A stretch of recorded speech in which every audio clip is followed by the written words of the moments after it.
ओम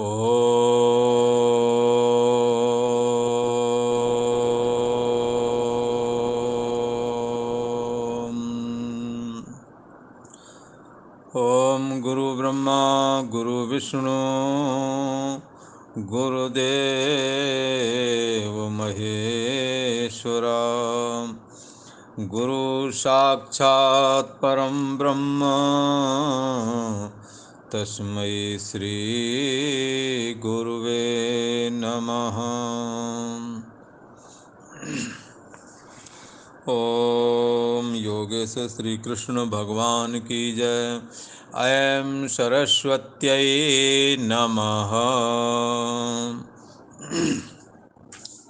अच्छा, जीवन मुक्त महापुरुष का जो ये लक्षण है, ये उसका वर्णन चल रहा है।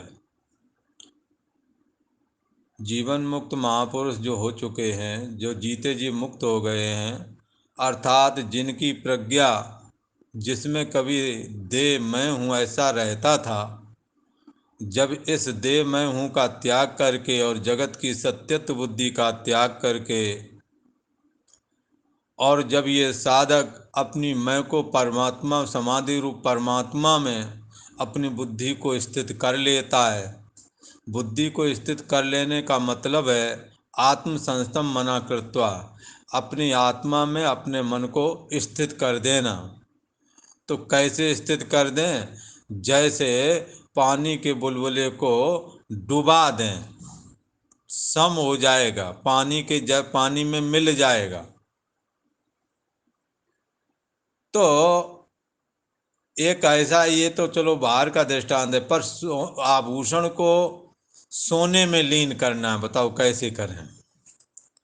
आभूषण को सोने में लीन करना है तो उसके लिए कोई अलग से जरूरत नहीं, केवल विचार के द्वारा ऐसा जान लो ये आभूषण सोने से अलावा कुछ है ही नहीं, इसलिए सोना ही है। हमने अपनी बुद्धि को परमात्मा में लीन करना है, तो कैसे लीन करें? विचार के द्वारा आप लीन करें, क्योंकि देह नहीं होगा तो ये आप सोच भी नहीं सकते। इसलिए देह नष्ट हो जाएगी तब हम हो जाएंगे, ऐसा नहीं सोचना। देह के रहते ही देह मैं नहीं हूं ये जानना है। इसलिए देह इंद्रियों के रहते और अपने आप को परमात्मा में लीन करना है। एक उपनिषद का मंत्र है, यदा पंचावतिष्ठन्ते ज्ञानानि मनसा से बुद्धिश्च न विचेष्टति तम आहु परमाम गति। परम गति किसको कहते हैं? इस विषय में वो कहते हैं जब पांचों ज्ञानेंद्रियां विषयों की चाह से रहित होकर के अपनी गोलकों में स्थित हों। यदा पंचावतिष्ठन्ते मनसा से, मन के साथ। पांचों ज्ञानेंद्रियां स्वयं अपने आप कुछ नहीं करती, बल्कि मन ही जब नेत्र से जुड़ता है तो नेत्र देखता है, कान से जुड़ता है तो कान सुनता है। दसों इंद्रियों के साथ जब मन जुड़ता है तभी सच्चे अर्थों में इंद्रिय कार्य करती है। इसलिए यदा पंचावतिष्ठन्ते ज्ञानानि मनसा से, मन के सहित जब पांचों ज्ञानेंद्रियां ठहरी हुई होती हैं, और जब मन के सहित पांचों ज्ञानेंद्रियां ठहरी हुई हैं तो बुद्धि को भी निर्णय करने की कहाँ जरूरत है। जब मन में नाना प्रकार के संकल्प विकल्प होते हैं तब बुद्धि निर्णय देते ये काम नहीं करना, ये काम नहीं करना, ये करना है। ठीक है ना? जब मन के सहित इंद्रियां ठहरी हुई है तो बुद्धि को निर्णय करने की जरूरत नहीं, इसलिए बुद्धि भी चेष्टा रहित हो जाती है। परम गति का निरूपण है, पांचों ज्ञानेंद्रियां जब मन के सहित ठहरी हुई होती हैं और बुद्धिश्च न विचेष्टति, और बुद्धि भी चेष्टा रहित होती है, तमाहु परमाम गति, उसको परम गति कहते हैं। उसको कहते हैं कि बुद्धि परमात्मा में स्थित हो गई। जैसे घड़ा मिट्टी हो गया, और घड़े को मिट्टी में स्थापित करना वालों क्या करना? केवल विचार करना है, घड़ा मिट्टी है ही पहले से। केवल विचार करना है। तो ये ऐसे ही है जैसे एक महिला थी, वो पहले मेला देखने के, गांव देहातों में मेला चलता था बोला, मेला देखने के लिए चली गो, पैसे हुआ नहीं करते थे, अनाज लेकर के घर से झोला में भर लिया अनाज और लेकर के चली गांव को मेला देखने पर। छोटा लड़का था, उसको कंधे बैठा लिया और लेकर गए वहां जा कर के। लड़का कहीं खो ना जाए, ऐसा दिमाग में था उसकी कि मैं लड़का लड़का हमारा, हाँ, खो ना जाए कहीं, ऐसा दिमाग में था। इस करके वो लड़के को छोड़ नहीं रही थी एक क्षण भी। जो उसने अपना अनाज जाकर एक जगह जाकर व्यापारी को बेचा, उससे पैसे कुछ मिलते ना, तो बेचा, बेच करके लड़के को पकड़े रही कि कहीं दाएं बाएं ना हो जाए। और फिर उसने क्या किया, जल्दबाजी में लड़के को, और वो ये गांव की महिलाएं कुछ ना कुछ वजन लाते ही रहती हैं घर, जैसे खेतों से आई तो टोकरी रखे हैं, कहीं फड़वा रखे हैं, ऐसे काम करते रहते हैं। वो ऐसे ही कंधे पर फिर रख लिया अब लड़के को, उसने जो उसकी बाल ऐसे पकड़ के वो भी अपना बैठा आराम से जा रहा था। और उसने जब अनाज बेचा था तो उस समय बच्चे को बैठा दिया था। बस उसके दिमाग में अब ये बात आ गई कि लड़के को तो वहीं बैठा दिया, और थी वो मेला के अंदर में। अब वो चिल्ला रही, मेरा लड़का क्यों वहाँ रह गया, वहाँ रह गया। और भागे साथ में दो चार औरतें, वो भागे, कहाँ रह गया भाई, जल्दी तलाशो।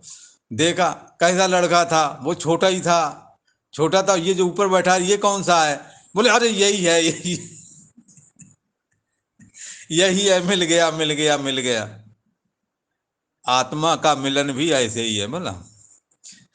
आत्मा पहले से उपलब्ध है और तुम्हारे अंदर मौजूद है।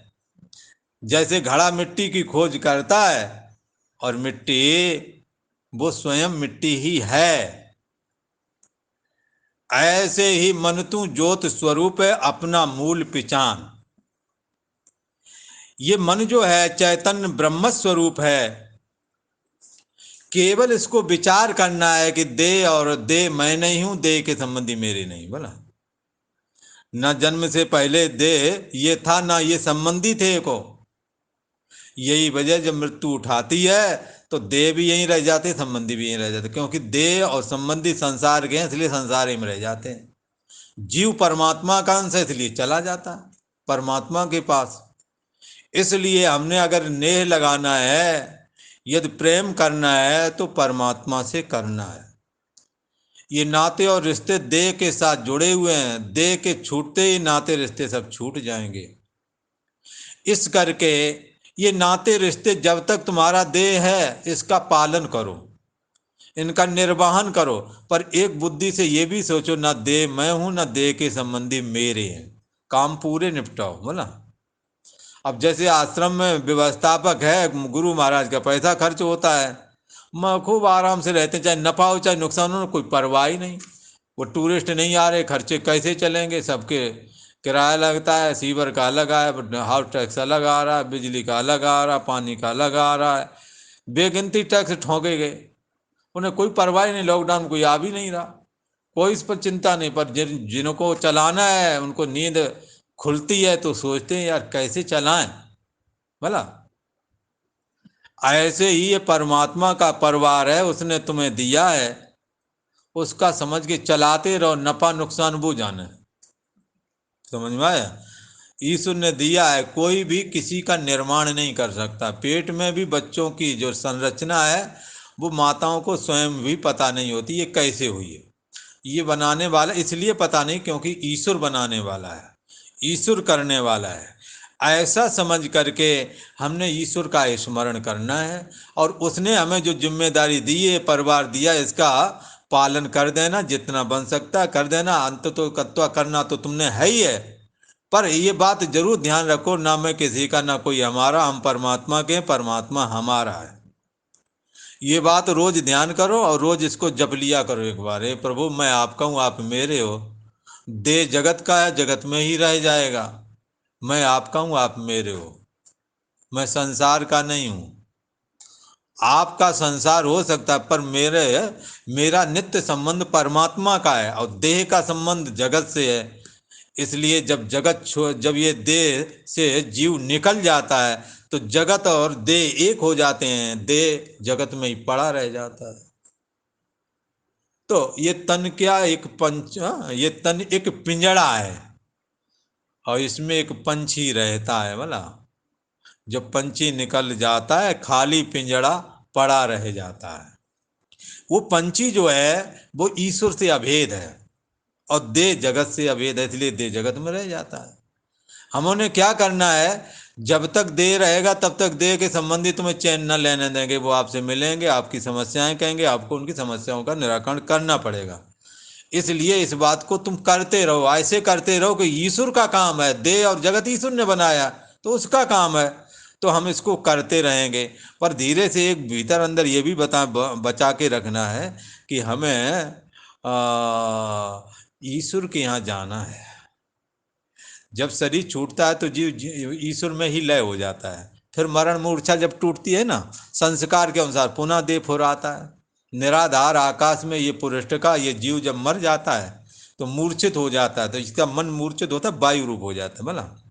वायु की एक गांठ, एक ऐसी गांठ जो दिखती नहीं है।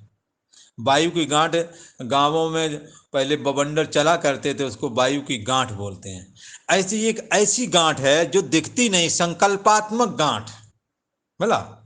कोई कहेगा कि ये संकल्पात्मक गांठ कैसे, ये हमारा पति ये पत्नी है, मन में एक गांठ है ना ये, पर ये गांठ आज तक किसी ने देखी?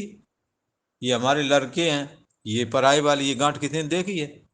पर आपको मालूम ये हमारे ये दूसरे के हैं। समझ में आया? ये गांठ किसी दिखती नहीं है पर ये गांठ है। इसी गांठ का नाम है जीव। यही किसी को पुरुषका कहते हैं, यही निकलती है। और निकलती है तो निराधार आकाश में मरण मूर्छा को बहुत ज़्यादा वेदना होने की वजह से मूर्छित हो जाता है और शरीर से निकल करके निराधार आकाश में ऐसे ही स्थित हो जाता है जैसे वायु आकाश में स्थित है। फिर जब चेतना जागती है पुनः, तब यदि पापात्मा होता तो उसे लगता है कि हमें जमराज खींचे लिए जा रहे। पुण्यात्मा यदि हुआ तो लगता है मुझे बड़े सुंदर दूत और बड़े अच्छे लोकों में लिए जा रहे हैं, स्वर्ग लिए जा रहे हैं, ऐसा लगता है। जो भगवान की भक्ति करता है उन्हें ऐसा लगता है भगवान के दूत हमें लिए जा रहे हैं बोला। इस करके जिसके अंदर जैसी वासना होती है वैसे ही फुरने लगता है। पर कैसी वासना फुरेगा? अगर तुम जिंदगी भर पाप कर्म करते रहे तो पाप ही तो फुरेगा, और पूर्ण करते रहे तो पूर्ण ही फुरेगा। इस करके इस जीव को परमात्मा में लय करना, कैसे लय करना है? केवल विचार के द्वारा। देह और जगत के कार्य संपादन करते रहो, अंदर से परमात्मा से जुड़े रहो। कोई कहेगा इससे कैसे जुड़ जाएंगे? हाँ, आप बहुतों से ऐसे ही जुड़े हुए हैं। आप अपने अभी घर से कोई मायके से बात आ जाए, एक जगह हम गए थे अपने साधु के यहाँ भी एक साथ संत के यहाँ गए तो हरिद्वार के थे, वो कहीं पे रहने लगे। तो उन्हें पता लगा कि हरिद्वार से आ रहे फलान फलान, तो कहने लगे, बहुत खुशी हुए, कहते हैं कि अरे महिलाओं के मैके से अगर कोई कुत्ता भी आ जाए तो 1 मीटर उछल करके नाच पड़ेंगे, ये हमारे यहाँ का कुत्ता है बोला अब आप तो आ गए हमारे आश्रम से। तो गए, बहुत खुशी हुए। तो यही बात है, अगर फोन आ जाए घर से और यहाँ 100 कोस पे बैठे हो, 1000 कोस पे, 3000 कोस पे बैठे, किलोमीटर पे बैठे हो, और सार ऐसे ही बात करोगे मानो अभी यहीं पास में खड़े हैं। ठीक है ना? जुड़े हो कि नहीं जुड़े हो? और यहाँ पर दिन भर काम किया कि नहीं? कितने बार जब किया वहाँ कि वो हमारी मम्मी, हमारे पापा, हमारे भला भाई हमारे, ये कितने बार जब किया? एक बार नहीं किया। पर जुड़ गए तो जुड़ गए। ऐसे ही परमात्मा को हमने अपने से जोड़ के रखना है। काम तो ये करने पड़ेंगे, साधु बन जाओगे तो भी करना पड़ेंगे, ये काम निपटाने पड़ेंगे। पर हमने क्या करना है? हमने परमात्मा से जुड़ना है विचार के द्वारा। जैसे आभूषण को सोना होना है, बताओ क्या करे वो सोना होने के लिए? सोना है ही वो है, यही बात केवल विचार है। आप परमात्मा से जुड़े हुए हैं अभी इसी वक्त, केवल आप ख्याल करें आपकी बुद्धि परमात्मा से ही फुर रही है। जब इस महापुरुष की बुद्धि परमात्मा में स्थित हो जाती है, उसके लक्षण क्या है? वो कैसे बोलता है, कैसे बैठता है, कैसे चलता है, ये प्रश्न खड़े किए थे भगवान ने किमासीद ब्रजेत किम, कैसे बैठता कैसे चलता। 2 प्रश्न के उत्तर हो चुके हैं। तीसरे प्रश्न का उत्तर चल रहा है कि वो कैसे बैठता है। बैठने बैठने का भी ढंग अलग होता है। कोई कहे सो कैसे महाराज। अरे भाई ऐसे है, आप तो जानते तो आप सारा कुछ है, पर थोड़ा स्मरण ही दिलाना है, आपको याद आ जाएगा। लोग कहते हैं वाह वाह रे जमाने, कहीं पर नजर तो कहीं पर निशान है। मतलब बात तो दो, एक माता बैठी हुई थी, बुजुर्ग माता थी उसे, और वो छोटी उसकी अपनी पोती थी, वो बात कर रही थी किसी से। हाँ, और वो जान तो सब रही, क्योंकि अब बुढ़िया हो गए बहुत, तो जमाना जो तुम क्लास पढ़ रही हो या पढ़ रहे, वो पढ़ के आ गई है, वो पढ़ी पढ़ाई बैठी है ना। अब वो जान तो रही, अब पोती का थोड़ा प्रेम, अब पोती का अथवा पोता का है अपना प्रेम है, इसकी वजह से वो बोल नहीं रहे। बहुत सारी बात को माँ बाप भी जानते हैं, पर ये एक नज़रअंदाज कर दे, चलो कोई नहीं बच्ची है ना। तो वो उसने कहा बुढ़िया ने, वाह वाह रे जमाने, कहाँ पर कहीं पर नजर है कहीं पर निशान है, ये कर क्या रही है, मैं सब मुझे सब पता है। आपने परमात्मा से जुड़ना है। निशाना कहाँ पर करना है? हाँ, निशाना ये देखना है, दृश्य दिखता है तो क्या निश्चय कर, तो आंखें हैं तभी तो दिखता है, निशाना तो उधर है। अगर दृश्य दिख रहा है तो इसका मतलब आंखें हैं, और अगर मन और इंद्रियां देखी जा रही है तो फिर इसका मतलब मन है। इसको ये कैसे जाने कि ये सोना, ये जो सोना है, ये जो आभूषण, ये सोना ही है, ये जीव ब्रह्म ही है, ये कैसे जाने? आप ऐसे जानेंगे, जानेंगे तो देह और जगत को निश्चय करेंगे अपना, जानेंगे तो मन को निश्चय करेंगे कि मैं हूं, तभी तो जानेंगे अपना होना ना होना। ये चेतना है, ये चेतना भी सो जाएगी या गायब हो जाएगी। इसी तरह आप अपना मरण भी जानेंगे। योगी लोग जब साधना करते हैं तो अपने मरण को भी प्रत्यक्ष देख लेते हैं, शरीर छूटा है, मेरा कुछ नहीं बिगड़ा, ठीक है ना। इसलिए हमने देह को छोड़ करके जब चले जाएंगे तब, या देह छूट जाएगा तब मुक्त हो जाएंगे, ये बात नहीं, देह के रहते मुक्ति है। देह छूटने के बाद तो और भी 4 प्रकार की मुक्ति है, सामीप, सायुज, सारूप, सालोक। ये भगवान की भक्ति करो, ये भी मिलेंगे, इनके द्वारा भी केवल सिद्ध होता है भगवान के लोक में जाकर के। यदि किसी को ये क्रम, ये इसको क्रम मुक्ति शास्त्र में कहते हैं, भगवान के लोक में जाएं, और भगवान की वैसी महिमा है, उनकी समीपता मात्र से ये इसको, और भगवान के साथ ही जब कैवल्य निर्वाण प्राप्त करते हैं, भगवान महाप्रलय में जब अपना साकार विग्रह त्यागते हैं, उसी समय उनके भक्त भी साकार विग्रह का त्याग करके और निराकार हो जाते हैं, पर होंगे इसी ज्ञान के द्वारा। इसलिए वो ज्ञान चाहे तो यहां समझ लें या वहां समझ लें, तुम्हारी राजी है, पर भगवान के लोक में जाएंगे, भगवान का सानिध्य प्राप्त होवेगा, उसका आनंद कुछ अलग ही है। ये ब्रह्म ज्ञान का आनंद, जीव ब्रह्म ही है, ऐसा जानने का आनंद सत्तात्मक है। सारे जगत का आधार मैं हूं, मेरा कभी अभाव नहीं होता, इससे बड़ा आनंद और क्या होवेगा। मेरे में कभी जवानी बुढ़ापा नहीं आया, इससे बड़ी बात और क्या हो सकती है।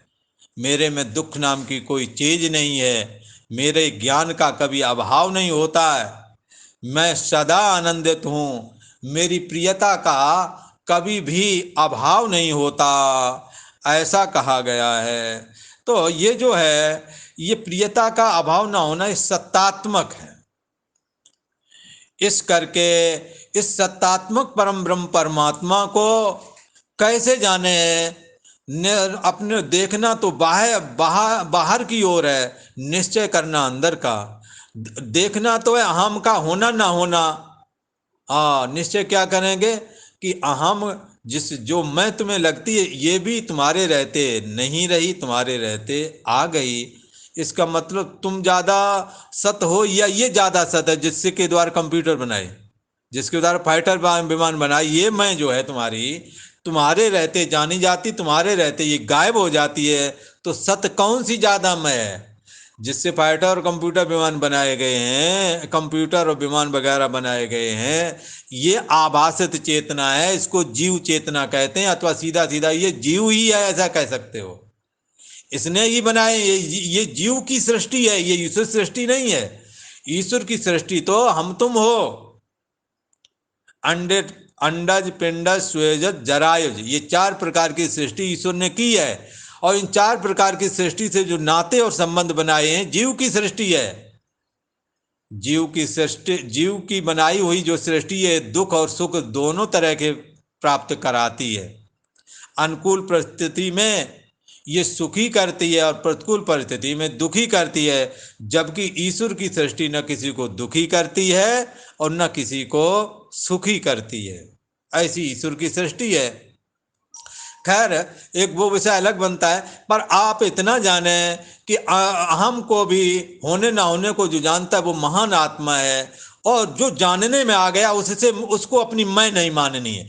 जो बाद का जिसने जाना है वो कैसा है क्या है, उसे आपने नहीं ये देखने की चेष्टा नहीं करना, क्योंकि देखने वाले साधन आपने सब छोड़ दिए।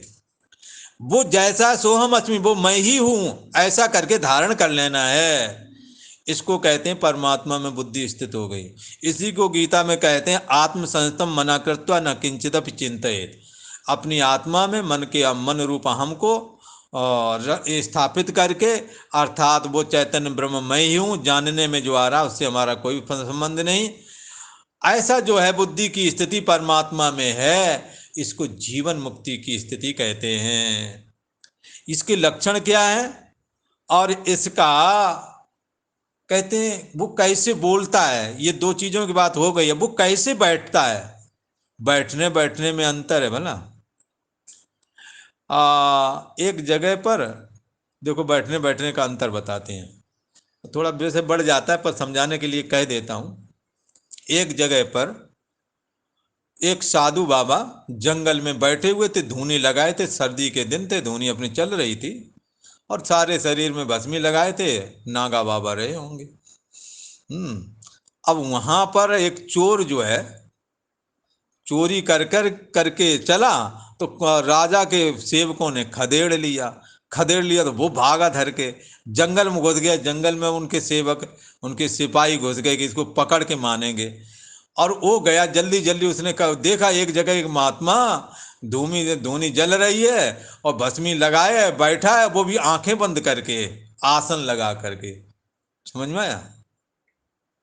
तो उन्होंने जाकर उन्होंने फटाफट कपड़े उतार दिए, उसी धूना में से राख ली, लपेट ली, और वो भी आंखें बंद करके बैठ गया। तब तक आ गए राजा के सिपाही।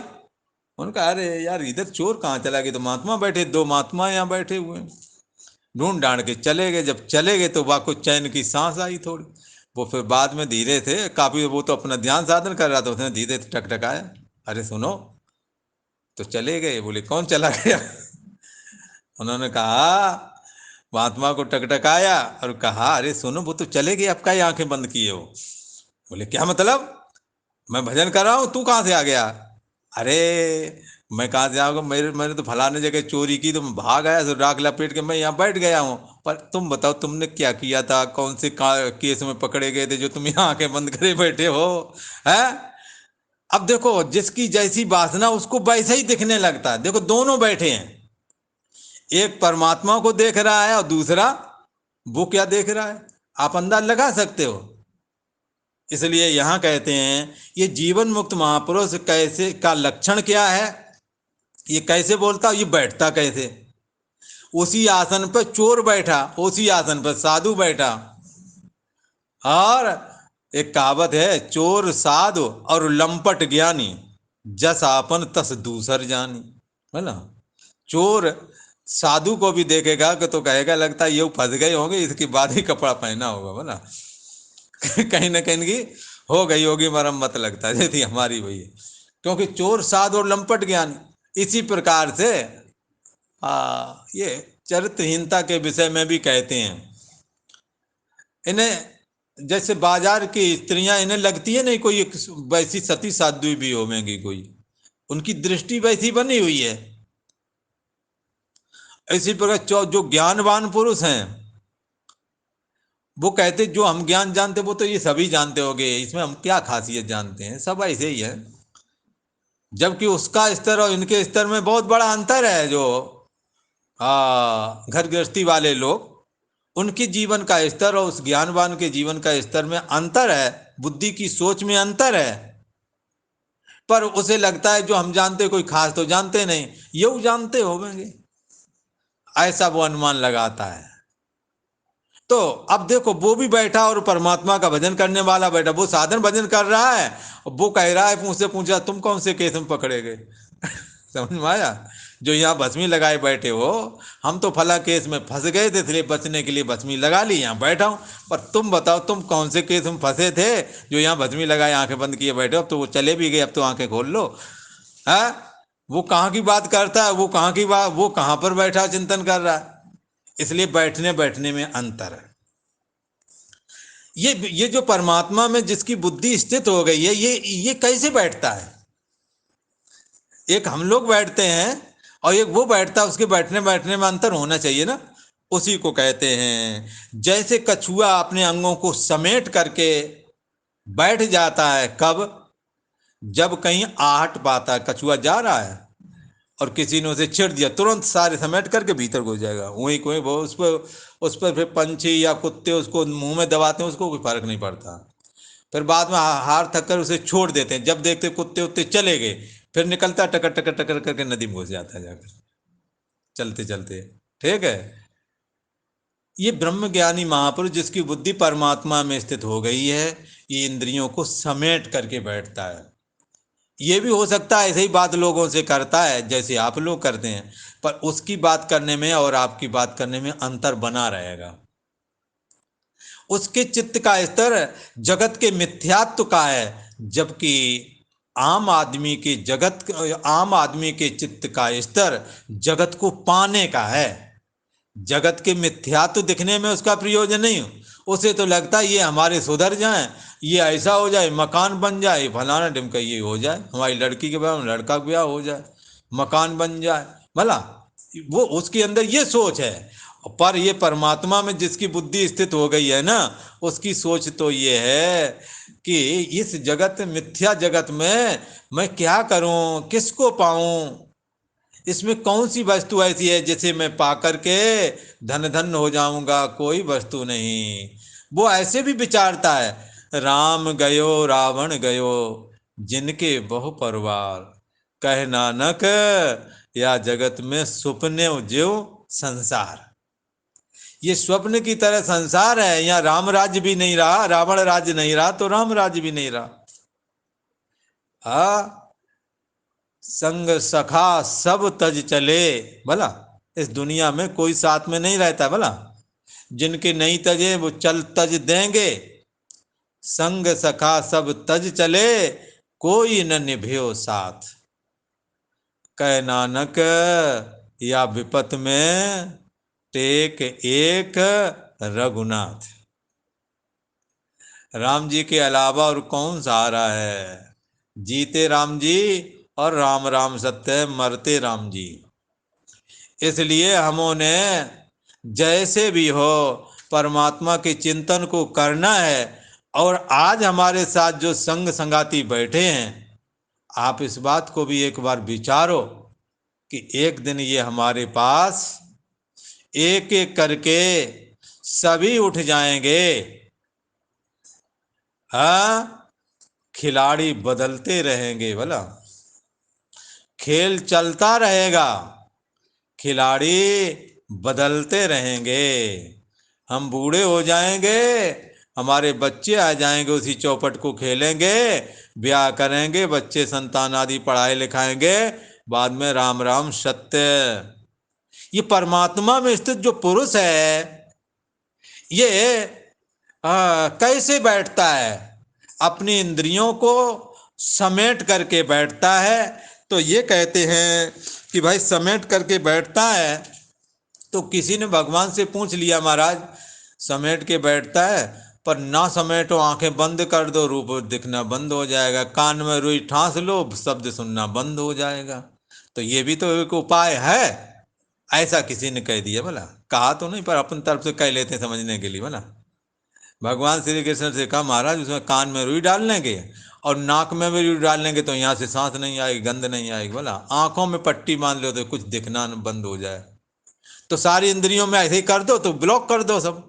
अब ब्लॉक कर दो, खुद ही नहीं दिखेगा। तब भगवान श्री कृष्ण जानते थे कि तुम आगे क्या बोलने वाले हो, इसलिए उन्होंने कहा जो निराहारियों के विषय तो निवृत्त हो जाते हैं। निराहार का मतलब समझते हो? जो भोजन न करे उसे निराहार कहते हैं। अच्छा, हमारा मुख कितना है, यही वाला तो है ना। पर ये आप समझते नहीं, 5 मुख हैं शिव जी के, 5 मुख है ना। वो 5 मुख हमारे अंदर भी प्रकट हुए, है ना। हाँ, जैसे इसके द्वारा हम रस खाते हैं, भला इसके द्वारा शब्द खाते हैं, रोज खाते हैं, भला इसके द्वारा रूप खाते हैं, इसके द्वारा गंध खाते हैं। हाँ, और 5 ज्ञानेंद्रियों के द्वारा हम कुछ ना कुछ खाते रहते हैं।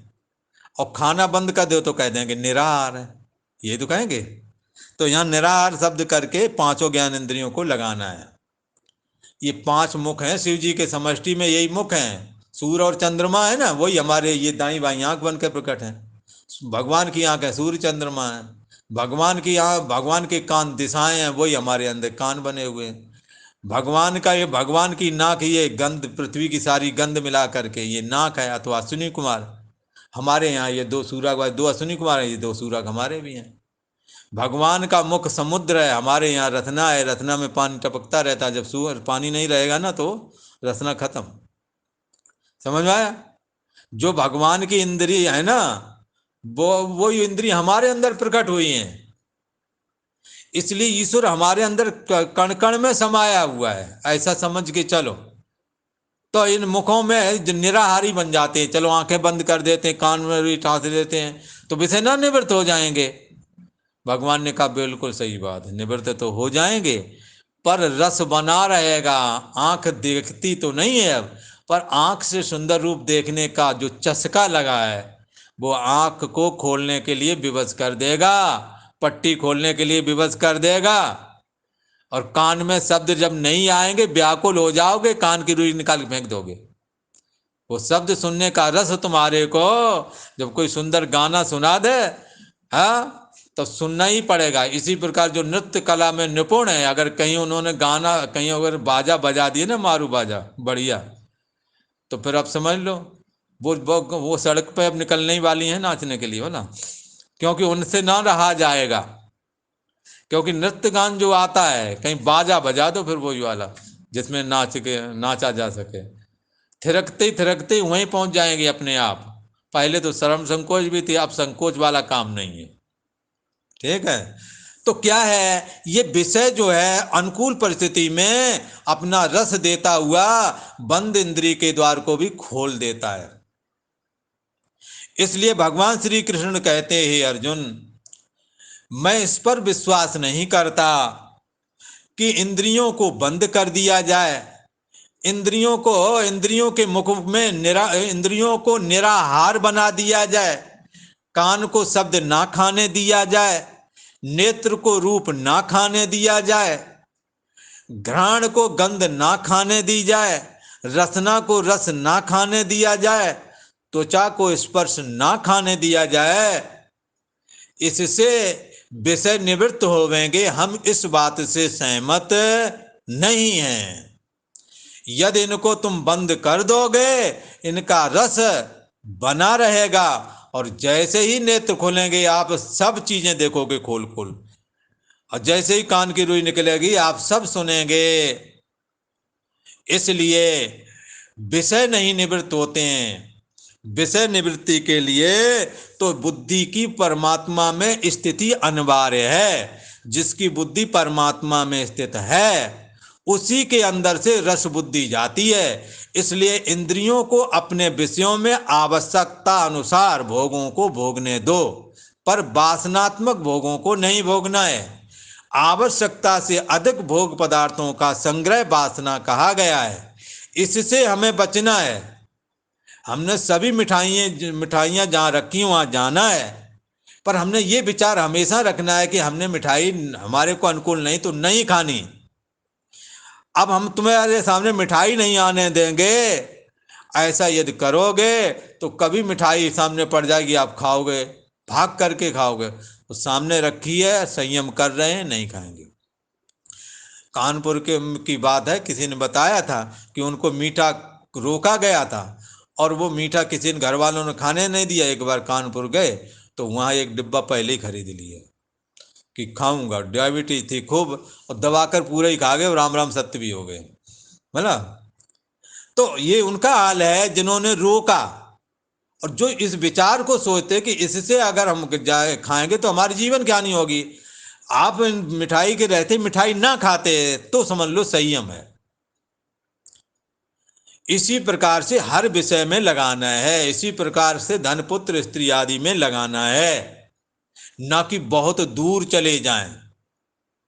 बहुत दूर चले जाने से प्यास बढ़ेगी, घटेगी नहीं। प्यास तो तब बुझ सकती है आप पास में रहें, इस विचार को धारण करें कि इन विषयों से किसी को तृप्ति नहीं हुई, लिहाजा हमें संयम में रहना है, परमात्मा का चिंतन करना जिससे कि ये विषय वासना खत्म हो जाए। परम दृष्ट्वा निवर्तते, परमात्मा का जो परमात्मा समाधि रूप परमात्मा में जिसकी बुद्धि स्थित हो जाती है उसके ही विषय निवृत्त होते हैं और किसी के सच्चे अर्थों में नहीं होते। आगे भगवान श्री कृष्ण एक श्लोक बोलने वाले हैं, आज वो श्लोक कह देते हैं, आगे इसका अर्थ करेंगे, पर आज कह दे रहे हैं। किसी ने ऐसा कहा, महाराज भगवान श्री कृष्ण ने, भगवान ने अपना निर्णय तो बता दिया कि हम इस हक में नहीं है कि इंद्रियों के द्वार बंद कर दो, विषय तुम्हारे निवृत्त हो जाएंगे। इंद्रियों के द्वार तुम बंद कर दोगे, विषय का रस बना हुआ है, वो रस तुम्हारे दरवाजे इंद्रियों के खुलवा लेगा और आपके द्वारा वो रस आप उन विषयों के रस को चखेंगे, खाएंगे, उसमें अंधे हो जाएंगे, कोई रोक नहीं सकता है। इसलिए वैराग वृत्ति को धारण करके परमात्मा का चिंतन मनन उनकी भक्ति करते हुए और अपने बुद्धि को समाधि रूप परमात्मा में स्थिति लाभ प्राप्त कराएं। और जब बुद्धि परमात्मा के रस से भीगेगी तो विषय रस कभी भी उसको नुकसान नहीं पहुंचा पाएंगे, विषय उसको गर्त में ले जाने वाले नहीं रह जाएंगे, बल्कि ऐसे ही हो जाएंगे कि आवश्यकता अनुसार जब भूख लगती तो रोटी खा लेते हैं। रोटी खाने से कोई मरता नहीं है बल्कि जीवन चलता है। ऐसे ही इंद्रियों के जो विषय हैं उनको एक उचित तरीके से उनका इस्तेमाल करके और उनसे होने वाला जो गृहस्थी का बेनिफिट है वो पुनः प्राप्त करेगा, पर उससे बंधेगा नहीं, ये उसका फायदा है। इसलिए परम दृष्टवा, परम ब्रह्म परमात्मा को जानने के बाद में इसका रस चला जाता है। और कोई शंका कर रहा था कि भाई यत्न करते हुए विद्वान पुरुषों की भी इंद्रियां विषयों में चली जाती हैं। अब भगवान श्री कृष्ण कहते हैं यदि कदाचित ये कहो कि इंद्रियों के द्वारों को बंद कर देते हैं, विषय नहीं फिर लगेंगे पीछे, विषय आपके अंदर नहीं प्रवेश कर पाएंगे, ऐसा यदि कहता है कोई तो हम इस पर सहमत नहीं है। और उसके एवज में ये बात भी भगवान श्री कृष्ण कहते हैं, वो क्या है आगे ये श्लोक, ये 60 नंबर का श्लोक है, दूसरे अध्याय का 60वें नंबर का श्लोक। यत तो ह्यपि कौन्तेय पुरुषस्य विपश्चिताः इंद्रियाणि प्रमाथेन हरन्ति प्रसभं मनः। ये कह दिया भगवान ने, हे अर्जुन, ये इंद्रियों का बस करना इतनी टेढ़ी खीर है, परमात्मा के अलावा और कोई ऐसा कोई उपाय नहीं जिससे इंद्रियों को बस में कर सको। एक परमात्मा की कृपा से, परमात्मा के दर्शन से इंद्रियां बस में होती हैं। कहते हैं हे अर्जुन, यत तो यपि कौन्तेय ही प्रमाथीन इंद्रियाणी, आसक्ति का नाश जब नहीं होता है, किसका, विषयों का। इंद्रियों के साथ जो इंद्रियों का जो विषयों के साथ संबंध है वो क्यों है, आसक्ति है। आसक्ति ना खत्म होने की वजह से ये प्रमथनशील इंद्रियां, ये ऐसा प्रमथन कैसी इंद्रियां, जैसे छोटे बच्चों का हमें आइसक्रीम लेनी है और मम्मी कह रही कि अब नहीं चुप जा, तो तू दूध पी ले। अब वो हाथ पटकता, पैर पटकता, मचल जाता आंगन भर में, आफत कर देता, और कहता नहीं हमें को आइसक्रीम लाओ, और खरीदा करके ही मानता है। ऐसे ये इंद्रियां प्रमथनशील है, मंथन करके रह जाएंगी, जब तक वो नहीं करवा लेंगी मानेंगी नहीं। समझ में आया?